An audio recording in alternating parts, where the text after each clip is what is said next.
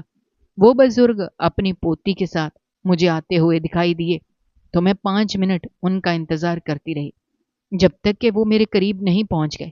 وہ مسکراتے ہوئے کہنے لگے، بیٹی تمہیں پریشان ہونے کی ضرورت نہیں، آئندہ ہمارے لیے رک جانا۔ بے شک میں بوڑھا ہو گیا ہوں، آہستہ چلتا ہوں، مگر آج بھی میرے بازوؤں میں اتنا دم ہے کہ تم دونوں کی طرف پڑنے والی بری نگاہوں کو اپنے ایک ہاتھ سے کچل سکتا ہوں۔ ان کی بات سن کر میں مسکرا دی۔ وہ آگے آگے چل رہے تھے، میں اور ماہین ان کے پیچھے چلنے لگے۔ ماہین ہمارے ہی کالج میں پڑھتی تھی، مگر میں اس سے زیادہ نہیں جانتی تھی۔ اب جب ہم دونوں اکٹھے آنے جانے لگے تو میری اس سے خوب بننے لگی تھی۔ اس کے ساتھ میں کافی خوش رہنے لگی تھی، لیکن ابا کو یہ خوشی راس نہیں آ رہی تھی۔ انہیں لگ رہا تھا کہ کوئی اور بات ہے جو میں سوچ بھی نہیں سکتی تھی۔ دراصل ہمارے کالج میں لڑکے بھی پڑھتے تھے تو وہ اس وجہ سے شک میں مبتلا ہو گئے۔ آج تک انہیں یہ بات پتہ نہیں چلی کہ ہمارے کالج میں لڑکے بھی پڑھتے ہیں۔ انہیں تو اب جا کر یہ بات پتہ چلی تھی، اور آج کل وہ اسی بات پر غور فرما رہے تھے کہ کسی طرح مجھے کالج جانے سے روکیں، حالانکہ میں نے آج تک کسی کی طرف نظریں اٹھا کر بھی نہیں دیکھا تھا۔ نہ جانے بابا اتنے شکی مزاج کیوں بنتے جا رہے تھے۔ میں خود ان کی اس سوچ سے پریشان ہو گئی تھی۔ پہلے وہ مجھے ڈانٹتے تھے، ماں کے تانے دیتے تھے، مگر کبھی انہوں نے اس طرح میرے کردار پر بات نہیں کی، نہ ہی کبھی میرا پیچھا کیا تھا۔ آج کل میرے بابا میرا پیچھا بھی کرنے لگے تھے۔ میں کافی خوفزدہ رہنے لگی تھی۔ نہ جانے محلے کے کس آدمی نے انہیں بتایا تھا کہ آج کل تو وہ مجھے خاصی بے اعتباری نظروں سے گھورتے رہتے، مجھے ڈانٹتے بھی نہیں تھے۔ مجھے حیرانی تو ہونی ہی تھی نا۔ ایک روز میں بچوں کو پڑھانے کے بعد ماہین کے گھر چلی آئی۔ مجھے اس سے کچھ کام تھا۔ رات کو 8 بجے گھر واپس آئی کیونکہ ماہین کی امی نے مجھے کھانے پر روک لیا تھا۔ میں چاہ کر بھی انکار نہ کر پائی۔ وہ اتنے خلوص سے بات کر رہی تھیں کہ مجھے انکار کرنا بہت معیوب لگا۔ بہرحال میں گھر میں داخل ہوئی تو بیٹھک میں سے آنے والی آوازوں نے مجھے خوفزدہ کر دیا، لیکن غصہ بھی بہت آیا۔ میں کچن میں آئی، چائے بنائی اور اپنے کمرے میں چلی گئی۔ ہم لوگ سوکھا دودھ لیتے تھے، وہ بھی صرف چائے بنانے کے لیے۔ میں کمرے میں بیٹھی ہی تھی جب ابا جان بوکھلائے ہوئے میرے کمرے میں داخل ہوئے اور مجھے کچن میں جا کر چائے بنانے کو بولا۔ میں نے نفی میں سر ہلایا تو انہوں نے پاس پڑا ڈنڈا اٹھا لیا۔ گھبرا کر میں اپنی چائے چھوڑ کر کچن میں آئی اور جلدی سے چائے بنائی، کپوں میں ڈالی اور بابا کے آنے کا انتظار کرنے لگی۔ تھوڑی دیر بعد بابا شدید غصے میں کچن میں داخل ہوئے۔ پاگل عورت کی بیٹی، تجھے کہا بھی تھا کہ بیٹھک میں لے آنا، ابھی تک یہاں کیا کر رہی ہے؟ اب یہ چائے ٹھنڈی ہو چکی ہے، اسے گرم کر اور بیٹھک میں لے آ۔ ان کی بات سن کر مجھے حیرت کا شدید جھٹکا لگا تھا۔ وہاں ایسے شرابی اور آوارہ لوگ بیٹھے تھے اور میرا باپ مجھے ڈانٹ رہا تھا کہ میں وہاں اسے چائے دینے کیوں نہیں آئی۔ غصے سے میرا دماغ پھٹ رہا تھا۔ جی چاہ رہا تھا کہ باپ کو کھری کھوٹی سنا دوں، مگر پھر تربیت نے گوارا نہیں کیا اور میں ایک بار پھر ان کے کہے میں آ گئی۔ چائے لے کر میں جھجکتے ہوئے بیٹھک میں داخل ہوئی تو سامنے بیٹھے چہرے کو دیکھ کر میرے اوسان خطا ہو گئے تھے۔ یہ وہی آدمی تھا جو اس روز مجھ سے ٹکرایا تھا۔ اسے خوفزدہ نظروں سے دیکھتے ہوئے میں بیٹھک سے بھاگ گئی۔ میرا دل شدت سے دھڑک رہا تھا۔ میں آ کر کمرے میں بند ہو گئی۔ جانتی تھی اگر وہاں 2 منٹ اور رہی تو ان کی ایکس رے کرتی نظروں کا مزید مقابلہ نہیں کر پاؤں گی۔ وہ لوگ بہت عجیب تھے، نہ جانے انہوں نے وہاں سے کب جانا تھا۔ مجھے ساری رات نیند نہیں آئی۔ صبح زور زور سے دروازہ بجنے کی وجہ سے میں باہر آئی تو ابا کو کھڑے ہوئے پایا۔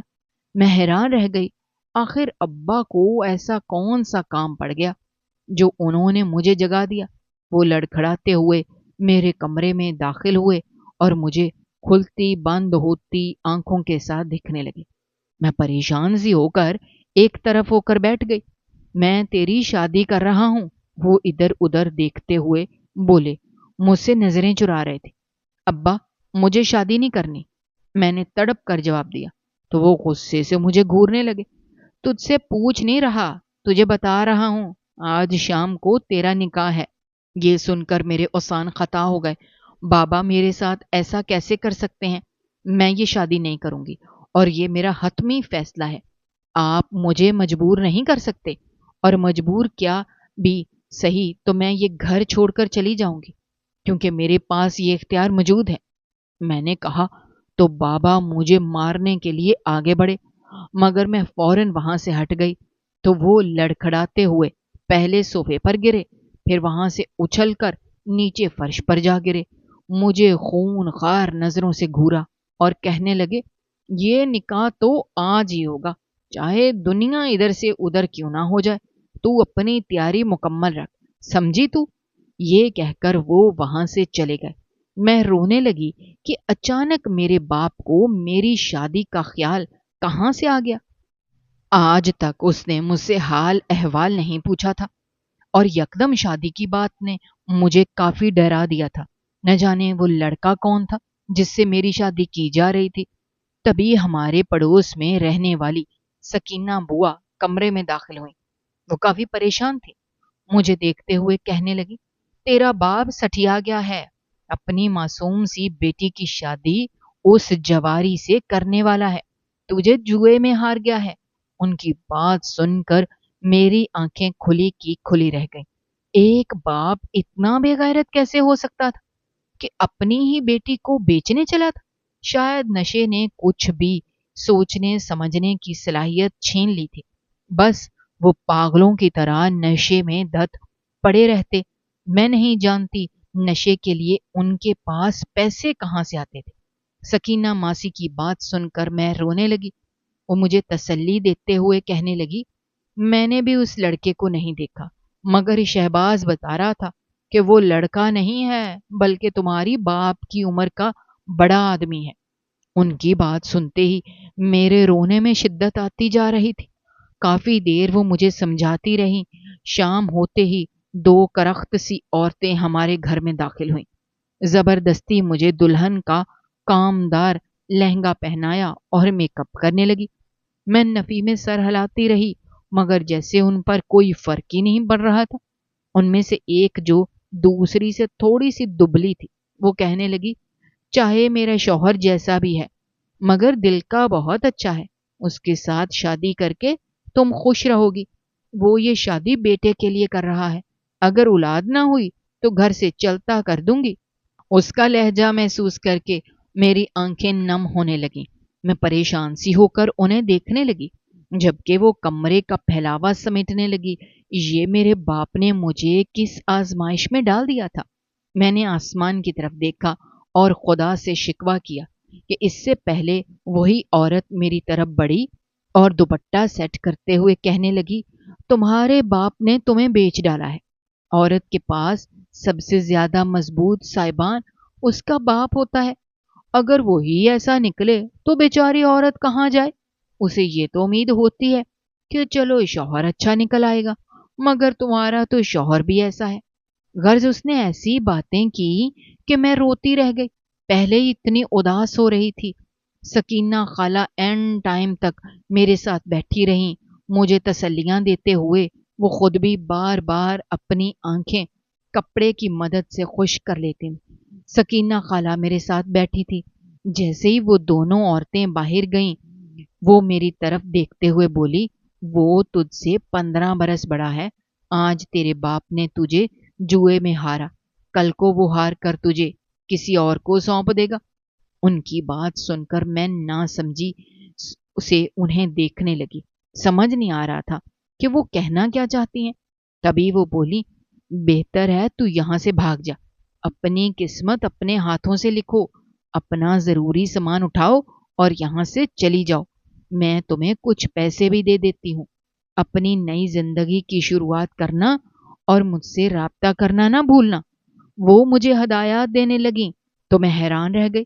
گھر سے بھاگنے کی ہمت تو مجھ میں بھی نہیں تھی، لیکن میں ایسے آدمی سے شادی نہیں کر سکتی تھی جس کے ساتھ عزت اور جان دونوں کا خطرہ تھا۔ میں نے سکینہ خالہ کی بات پلو سے باندھ لی، اپنا ضروری سامان ایک بیگ میں بھرا، ایک الوداعی نگاہ اپنے گھر پر ڈالی، روتے ہوئے سکینہ خالہ کو گلے لگایا اور پچھلے دروازے سے نکلتی چلی گئی۔ مجھے نہیں پتا تھا کہ میں کہاں جا رہی تھی، مگر اتنا ضرور معلوم تھا کہ آج کے بعد میں آزاد ہوں۔ ابھی تھوڑی دور ہی گئی تھی جب کچھ آوارہ لوگ میرے پیچھے پڑ گئے۔ میں اپنا بھاری کامدار لہنگا اٹھائے بھاگنے لگی۔ مجھ سے تو چلا بھی نہیں جا رہا تھا، بھاگتی کیسے؟ مگر میں نے ہمت نہیں ہاری تھی۔ مجھے اپنی عزت کی حفاظت خود کرنی تھی، کیونکہ کوئی دوسرا میری حفاظت کرنے آنے والا نہیں تھا۔ امیدیں ٹوٹ چکی تھیں، مایوسی نے میرے گرد ایسا حصار باندھا تھا کہ میں بے بس ہو گئی تھی۔ مجھے نہیں سمجھ آ رہی تھی کہ میرے ساتھ اب کیا ہوگا یا میں کہاں جاؤں گی۔ اس بھرے شہر میں کسی کو بھی نہیں جانتی تھی۔ میں پاگلوں کی طرح بھاگ رہی تھی جب دور سے آتی ہوئی گاڑی کو میں دیکھ نہیں سکی اور میں برے طریقے سے اس سے جا ٹکرائی، اتنی شدت سے کہ اپنا دماغ سن ہوتا ہوا محسوس ہوا اور میں اپنے ہوش و حواس سے بیگانہ ہو کر نیچے گر گئی۔ نہیں یاد کہ میرے ساتھ کیا ہوا۔ تقریباً رات کے 12 بجے میری آنکھ کھلی۔ ڈرتے ڈرتے میں نے دھیرے دھیرے دیکھنا شروع کیا تو جو منظر مجھ پر واضح ہوا اس نے مجھے حیرت میں ڈال دیا، کیونکہ میں ایک بہت بڑے گھر میں موجود تھی۔ میرا کمرہ ہی اتنا بڑا تھا جتنا ہمارا گھر۔ میں خوف زدہ ہو کر اٹھ بیٹھی کہ نہ جانے مجھے کہاں لایا گیا تھا اور وہ کون تھا جس سے میرا ایکسیڈنٹ ہوا تھا۔ ابھی میں اٹھ کر بیٹھی ہوئی تھی جب صوفے پر لیٹے ہوئے وجود میں جنبش ہوئی۔ میں ارد گرد کا جائزہ لینے میں مصروف تھی جب وہ عورت چلتے ہوئے میرے قریب آئی اور آتے ساتھ ہی مجھے ایسے دیکھنے لگی جیسے میرا چہرہ حفظ کر رہی ہو۔ میں نے اسے گھورا تو وہ سٹپٹا گئی اور کہنے لگی، بیگم صاحبہ کو بلا لاتی ہوں، آپ لیٹی رہیں، آپ کی طبیعت ٹھیک نہیں ہے۔ واقعی میں میری طبیعت ٹھیک نہیں تھی۔ سر برے طریقے سے چکرا رہا تھا، اتنے برے طریقے سے جسم درد کر رہا تھا جیسے مجھے بہت مارا گیا ہو۔ میں ٹکرائی بھی تو بہت زور سے تھی۔ محسوس ہو رہا تھا جیسے ہڈیاں ٹوٹ کر چکنا چور ہو گئی ہوں۔ بہرحال میں لیٹی تو وہ ملازمہ کمرے سے چلی گئی۔ تھوڑی دیر بعد ایک سوبر سی خاتون کے ساتھ کمرے میں داخل ہوئی۔ وہ عورت آتے ساتھ ہی مجھ سے لپٹ گئی۔ میں حیران تھی کہ وہ کون ہے اور مجھ سے اتنی محبت کیوں جتا رہی ہے۔ میں سیدھی ہو کر بیٹھی رہی۔ وہ عورت روتے ہوئے دور ہوئی۔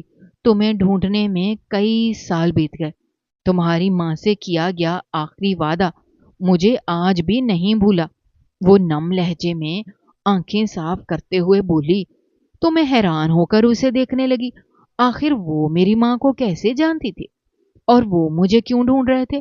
نہ میں نے اپنے باپ کے رشتے دار دیکھے تھے اور نہ ہی میرا کوئی ننھیال تھا۔ جب سے ہوش و حواس سنبھالا تھا اماں کو بیمار ہی دیکھا تھا۔ ابا اکثر ان پر اپنا غصہ اتارتے اور مارا کرتے تھے۔ وہ بیچاری مار سہتی رہتی۔ بالآخر یہی مار ان کی جان لینے کی وجہ بن گئی، کیونکہ ابا نے انہیں ایک بار بہت مارا تھا۔ انہیں اسپتال میں ایڈمٹ کیا گیا، مگر اگلے ہی روز وہ انتقال کر گئی تھی۔ اماں سے مجھے 1000 شکایتیں تھیں۔ میں انہیں کہا کرتی تھی، جب خود کا کما کر کھاتی ہو تو ابا کے ساتھ کیوں رہ رہی ہو؟ ہم کہیں دور چلے جاتے ہیں۔ مگر اماں ہر بار انکار کر دیتی۔ نہ جانے انہیں اس گھر میں ایسا کیا دکھتا تھا کہ وہ چھوڑنے کو تیار ہی نہیں تھی۔ ان کی اور میری کئی بار چپکلش ہو چکی تھی۔ میں نے سامنے اس بوڑھی عورت کو دیکھا جس کی عمر 60 برس کے آس پاس تھی۔ وہ محبت بھری نظروں سے مجھے دیکھ رہی تھیں۔ آپ کون ہیں اور مجھے کیوں ڈھونڈ رہی تھیں؟ میں ان سے فاصلہ بناتے ہوئے بولی تو میری اس حرکت پر وہ تھوڑی سی شرمندہ ہو کر دور ہٹی۔ شاید انہیں احساس ہو گیا تھا کہ ان کا اس طرح فری ہونا مجھے ناگوار گزر رہا ہے۔ ایک تو میں انہیں جانتی نہیں تھی، دوسرا وہ مجھ سے اتنی محبت سے پیش آ رہی تھیں۔ تمہاری ماں کوئی اور نہیں بلکہ میری سگی بیٹی تھی۔ یہ کہتے ہی وہ پھوٹ پھوٹ کر رونے لگی۔ میں منہ کھولے انہیں دیکھ رہی تھی۔ یہ کیا کہہ رہی ہیں آپ؟ اور کیا ثبوت ہے آپ کے پاس کہ میری ماں آپ کی بیٹی ہے؟ میں نے کافی سخت لہجے میں کہا تو وہ نظریں جھکا گئیں۔ غلطی میری بھی تھی، مگر اس کا مطلب یہ نہیں کہ وہ ہمارے ساتھ ایسا کر جاتے۔ وہ تمید باندھتے ہوئے بولی، انہیں میں نے گور کر دیکھا، وہ میرے بارے میں، میری ماں کے بارے میں ایسے کیسے کہہ سکتی تھی؟ میرے اس طرح گھورنے پر وہ خاموشی سے اپنے ہاتھوں کی لکیروں کو دیکھنے لگی، جیسے قسمت کی لکیر ڈھونڈ رہی ہوں۔ میں خاموشی سے انہیں دیکھ رہی تھی۔ بیٹی، ہم بعد میں بات کریں گے، تم آرام کرو۔ وہ جان بوجھ کر بات بدلتے ہوئے وہاں سے جانے ہی لگی تھی جب میں نے ان کا ہاتھ پکڑ لیا۔ میں آپ کو ایسے نہیں جانے دوں گی۔ آج آپ کو سچ سے پردہ اٹھانا ہی ہوگا۔ آخر ایسی کیا وجہ بنی کہ میری ماں کو اس جواری سے بیاہ دیا جو ہر روز اس پر ہاتھ اٹھاتا تھا، یہاں تک کہ اپنی بیٹی کو بھی نہیں بخشتا تھا؟ میں نے غصے سے کہا تو ان کے رونے میں شدت آ گئی۔ میں گھبرا گئی۔ ملازمہ نے جلدی سے پانی کا گلاس پکڑایا تو وہ پانی پینے لگی، پھر کسی غیر مرئی نقطے کو گھورتے ہوئے کافی دیر سوچتی رہی۔ میں ان کے بولنے کا انتظار کر رہی تھی۔ میں جاننا چاہتی تھی آخر ایسا کیا ہوا تھا جو انہوں نے پلٹ کر میری ماں کی خبر تک نہیں لی۔ بتائیے، خاموش کیوں ہو گئی ہیں آپ؟ 5 منٹ کی گمبھیر خاموشی کے بعد میں نے قدرے چلاتے ہوئے کہا تو وہ ڈر گئیں، مجھے خوفناک نظروں سے دیکھا، پھر اٹھ کر جانے لگی۔ میں نے ان کا ہاتھ تھام لیا۔ اگر آپ نے مجھے نہیں بتایا تو میں بھی اسی وقت آپ کا گھر چھوڑ کر یہاں سے چلی جاؤں گی۔ جیسے ساری زندگی آپ میری ماں کو ڈھونڈتی رہیں، اسی طرح مجھے بھی ڈھونڈتی رہ جائیں گی، میں نے قدرے بدتمیزی سے کہا تو وہ پریشان ہو گئیں۔ واپس آ کر میرے ساتھ بیٹھ گئیں۔ شاید انہیں الفاظ نہیں مل رہے تھے یا کوئی ایسی بات تھی جسے وہ خود کو سچا اور میری ماں کو جھوٹا ثابت کر سکے۔ قصور میرا بھی ہے، مگر اتنا بھی نہیں تھا۔ وہ ایک بار پھر خود کو جسٹیفائی کرتے ہوئے بولی تو مجھے غصہ آنے لگا۔ آپ خود کو مظلوم ثابت نہ کریں، کیونکہ تالی ایک ہاتھ سے نہیں بجتی، میں نے صاف گوئی سے کام لیتے ہوئے کہا تو وہ بیچاری حیران ہو کر مجھے دیکھنے لگی۔ شاید ان کو مجھ سے اتنی صاف گوئی کی امید نہیں تھی۔ بیٹی، تم سمجھ نہیں رہی حقیقت کیا تھی، وہ بال سیٹ کرتے ہوئے بولی تو میں نے نظریں جھکا لیں۔ میں انہیں کچھ زیادہ سخت سست نہیں سنانا چاہتی تھی، بعد میں مجھے افسوس ہو کہ یہ میں نے کیا کر دیا۔ دراصل یہ ان دنوں کی بات ہے جب میں یونیورسٹی پڑھا کرتی تھی۔ مجھے اپنا ایک کلاس فیلو ملک ہاشم بہت اچھا لگتا تھا۔ اس کا تعلق ایک ذمہ دار گھرانے سے تھا۔ اس کے چہرے پر جو روب اور دبدبا تھا وہ اسے ممتاز بناتا تھا۔ یہی وجہ تھی کہ نہ چاہتے ہوئے بھی میں اس کی طرف کشش محسوس کرتی تھی۔ ان دنوں لڑکیاں اتنی بے باک نہیں ہوا کرتی تھی، مگر مجھے وہ شخص ہر حالت میں چاہیے تھا۔ میرے 2 بڑے بھائی بھی تھے۔ انہوں نے مجھے اسی یقین کے ساتھ یونیورسٹی بھیجا تھا کہ میں پڑھ لکھ جاؤں گی، مگر پہلے دن ہی اس آدمی کو دیکھ کر میں کچھ دیکھنے کے قابل نہ رہی، یا یوں کہہ لو کہ میں اس پر اپنا آپ ہار بیٹھی تھی۔ وہ مجھے اپنی محبت کے قصے سنا رہی تھی۔ مجھے شدید غصہ آیا، مگر میں ضبط کر گئی۔ کم از کم وہ مجھے کچھ تو بتا رہی تھی۔ آخر وہ رشتے میں میری نانی ہوتی تھی۔ میں نے بابا جان سے کہہ دیا کہ میں شادی کروں گی تو ملک ہاشم سے کروں گی، ورنہ ساری زندگی کواری بیٹھی رہوں گی۔ انہوں نے مجھے ڈانٹ دیا اور زبردستی چچا زاد سے شادی کے لیے مجبور کیا، مگر ہر بار میں نے انکار کر دیا، خود کشی تک کی کوشش کر ڈالی۔ والدین مجبور تھے، ملک ہاشم بھی مجھے پسند کرنے لگا تھا۔ جب دونوں کے گھر والے بے بس ہوئے تو انہوں نے نہ چاہتے ہوئے بھی ہم دونوں کی شادی کر دی۔ ہم دونوں کی شادی وہ شادی تھی جس میں دونوں خاندانوں کے لوگ راضی نہیں تھے، بس ہم دونوں خوش دکھائی دے رہے تھے۔ شادی زیادہ عرصہ نہ چل سکی کیونکہ مجھے وہاں کی روایتیں پسند نہیں تھی۔ مجھے گاؤں کی زندگی سے سخت نفرت تھی۔ میں شہر میں پلی بڑی تھی اور مجھے وہی پسند تھا۔ شوہر کو کئی دفعہ کہا کہ شہر شفٹ ہو جاتے ہیں، مگر ان کو زمینوں کے معاملات سنبھالنے ہوتے تھے، اسی لیے انہوں نے منہ پر ہی انکار کر دیا۔ میں نے انا کا مسئلہ بنا لیا اور شوہر کو کہہ دیا کہ یا تو میں اس کی زندگی میں رہوں گی یا پھر ہم دونوں شہر میں جا کر بس جائیں گے۔ وہ اس کا تعلق گاؤں سے تھا، وہاں کے لوگوں کی دوستی بھی لاجواب ہوتی ہے، مگر جب بات انا پر آتی ہے تو وہ ہر چیز ٹھکرا دیتے ہیں۔ ہمارا کیس بھی اسی طرح کا تھا۔ میں بغیر طلاق لیے میں کیا کر بیٹھ گئی۔ بھابھیوں کا میری بچی کے ساتھ سلوک اچھا نہیں تھا، میں جانتی تھی، مگر انہوں نے کبھی یہ سلوک میری بیٹی کے ساتھ میرے سامنے نہیں اپنایا تھا۔ میں مطمئن ہو گئی، کیس چلا تو میری بیٹی دھدیال والوں کو سونپ دی گئی۔ میں روتی تڑپتی رہی، بابا جان کی منتیں کی، مگر کوئی خاص فرق نہیں پڑا۔ میری بیٹی ملک ہاشم کو سونپ دی گئی تھی۔ ان دنوں وہاں لڑکیوں پر بہت ظلم ہوتے تھے۔ میں بہت گھبرا گئی تھی، ٹینشن کے مارے آدھی پاگل ہو چکی تھی۔ سمجھ نہیں آتا تھا بیٹی کو کیسے بچاؤں اور واپس لاؤں۔ انہی دنوں مجھے پتا چلا کہ ملک ہاشم کی بہن وفات پا چکی ہے اور اس کے 4 بچوں کی پرورش کے لیے میری 15 سالہ بیٹی کی شادی اس سے کروائی جا رہی ہے۔ یہ سوچ کر تو میں سن ہو کر رہ گئی۔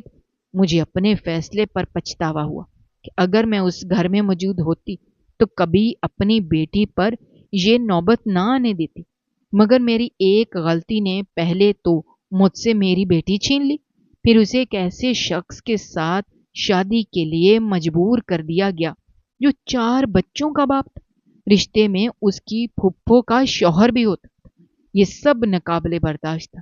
میں گاؤں واپس آئی، شوہر سے تو زبردستی کی جسے طلاق لے چکی تھی کہ میری بیٹی مجھے واپس کر دو۔ وہ ڈٹا رہا کہ ہمارے خاندان کی بیٹی ہے تو ہمارے خاندان میں ہی رہے گی۔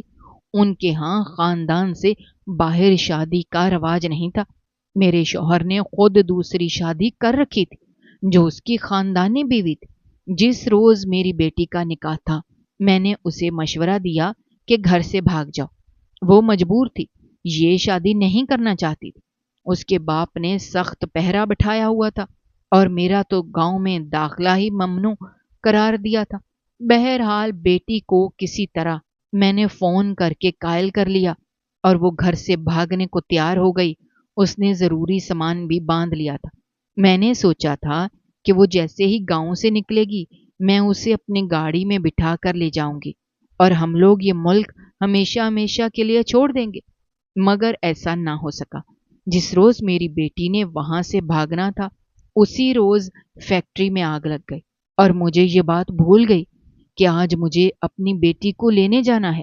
مجھے ڈرائیور پر اعتبار تھا، مجھے لگا وہ اسے میری طرف ہی لائے گا، مگر وہ ڈرائیور میری بیٹی پر بری نگاہ رکھتا تھا۔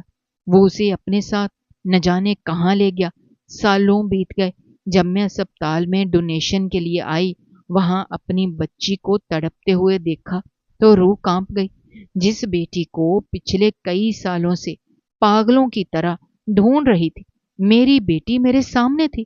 میں اسے گلے ملی تو وہ مجھے معاف کرنے کو تیار نہیں تھی، مگر جب میری مجبوریوں کا سنا تو وہ خاموش ہو گئی اور مجھے تمہاری تصویر دکھائی اور کہا کہ تمہیں تمہارے باپ کے عتاب سے بچا لو۔ میں تمہیں ڈھونڈتی رہ گئی۔ تمہارے باپ نے گھر اور شہر دونوں بدل لیے تھے۔ میں نے ہر جگہ تمہارا پتہ کیا، مگر تم مجھے کہیں نہ ملی۔ پھر میری ایک دوست جو پرنسپل تھی، اس نے مجھے اپنے کالج کی کچھ فوٹوز بھیجی۔ ان میں تم کھڑی تھی اور میں فوراً اس شہر کے لیے روانہ ہو گئی۔ راستے میں تمہارا ایکسیڈنٹ میری ہی کار سے ہوا تو تمہیں میں گھر لے آئی، تو وہ جو ساری زندگی اپنی ماں کو غلط سمجھتی رہی، تمہیں لگا اس نے بھاگ کر شادی کی ہے، مگر ایسا نہیں تھا۔ یہ سب تمہارے باپ کی غلطی تھی۔ اس نے میری بیٹی کو ایسا غائب کیا، اتنا اثر و رسوخ ہونے کے باوجود میں اسے تلاش نہیں کر سکی۔ میرے ماں باپ ساری زندگی مجھے برباد ہوتا دیکھتے رہے۔ اماں تو ہمیشہ کہتی تھی کہ پسند کی شادی کرنے والے کبھی خوش نہیں رہتے۔ تب میں اپنا سر جھٹک دیتی تھی۔ ماں باپ دشمن لگتے تھے، مگر اب دیکھو ایک پل بھی سکھ کا نہیں گزارا۔ دونوں بھائی دوسرے ملک شفٹ ہو گئے۔ یہاں جتنی فیکٹریاں ہیں ان کے معاملات میں سنبھالتی ہوں۔ انہوں نے بتایا تو میں نے زخمی نظروں سے انہیں دیکھا۔ ساری زندگی میں جس ماں سے نفرت کرتی رہی تھی، میری ماں سچی تھی۔ یہ تو میری نانی کا کمال تھا۔ ان کی وجہ سے ہم ایسی زندگی جی رہے تھے۔ مجھے بہت غصہ آنے لگا۔ میں آپ سے بات نہیں کرنا چاہتی۔